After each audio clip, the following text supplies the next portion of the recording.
राष्ट्रीय शहीद स्मारक में इस वक्त प्रधानमंत्री शहीदों को श्रद्धांजलि देते हुए ढाका में स्थित है राष्ट्रीय शहीद स्मारक, जहां पर तय कार्यक्रम अनुसार प्रधानमंत्री पहुंच चुके हैं। और इससे पहले हमने देखा था किस तरीके से शेख हसीना ने उनकी अगवानी की थी एयरपोर्ट पर। उसके बाद सबसे पहला कार्यक्रम अब राष्ट्रीय शहीद स्मारक पर।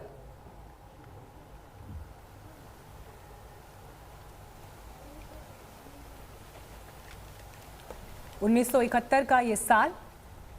जो बांग्लादेश और भारत के साझा इतिहास में अहम स्थान रखता है, क्योंकि इसी साल पाकिस्तान ने दरअसल वो जख्म दिया जिसकी टीस इतिहास में तो दर्ज है ही, लेकिन अगर बांग्लादेश की बात करें तो 1971 का ये साल जब दुनिया के नक्शे पर एक नए देश का उदय हुआ। उसका नाम था बांग्लादेश, एक स्वतंत्र देश के तौर पर, और उसकी आज़ादी में अहम भूमिका निभाने वाला मित्र देश भारत। और यही वजह है कि 10 दिन लंबा जश्न जो आज़ादी की 50वीं वर्षगांठ के इस अवसर पर बांग्लादेश मना रहा है, उसके मुख्य अतिथि के तौर पर आमंत्रित किया गया भारत के प्रधानमंत्री को।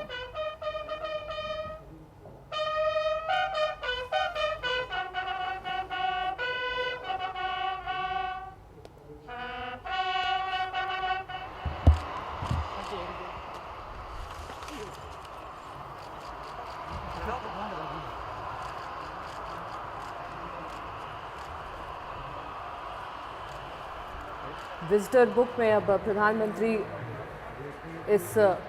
यात्रा और उससे जुड़े पहलुओं के बारे में लिखेंगे। शहीद स्मारक को लेकर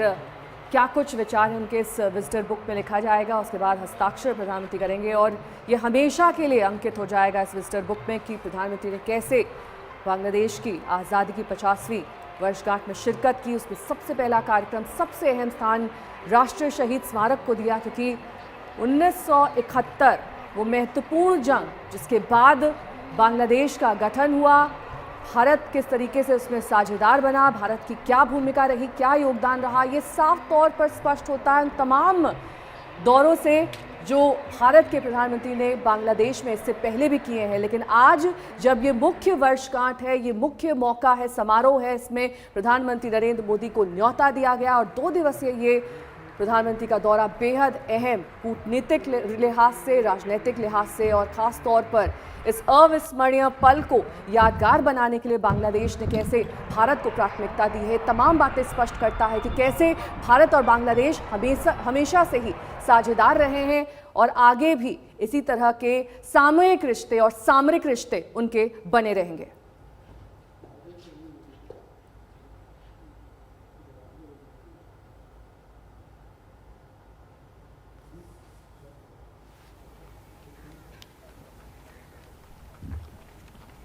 आगे नहीं, यहीं से।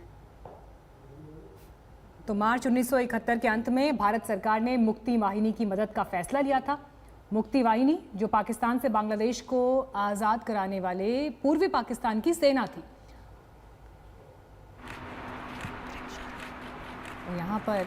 एक स्मृति के तौर पर देखिए, ये वृक्षारोपण भी करते हुए आप प्रधानमंत्री नरेंद्र मोदी को देख रहे हैं। 31 मार्च 1971 को इंदिरा गांधी ने भारतीय संसद में भाषण देते हुए पूर्वी बंगाल के लोगों की मदद की बात की थी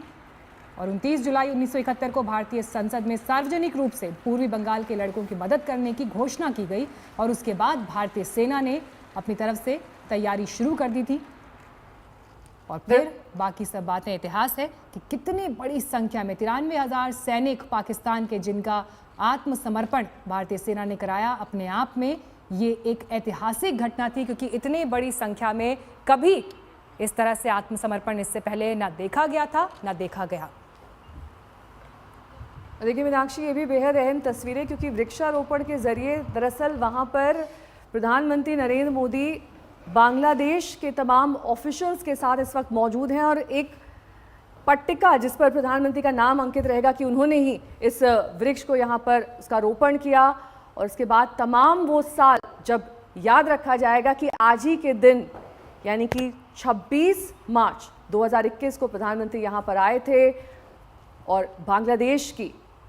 50वीं आज़ादी की वर्षगांठ में उन्होंने किस तरीके से हिस्सा लिया था। ये तमाम वो पल, तमाम वो बिंदु जो अंकित किए जा रहे हैं यहाँ पर प्रधानमंत्री के दौरे को चिन्हित करने के लिए, ये दर्शाने के लिए कि कैसे भारत और बांग्लादेश आगे भी अपनी इसी साझेदारी को बरकरार रखेगा। और वृक्षारोपण दरअसल दर्शाता है कि कैसे पर्यावरण के लिहाज से भी हर पहलू को ध्यान में रखा जाता है और उसमें प्रधानमंत्री ने आज योगदान दिया, यहाँ पर वृक्षारोपण किया और उसके बाद उनका काफिला आगे की ओर बढ़ चला है। 2 तस्वीरें आपके सामने हैं जब वो यहाँ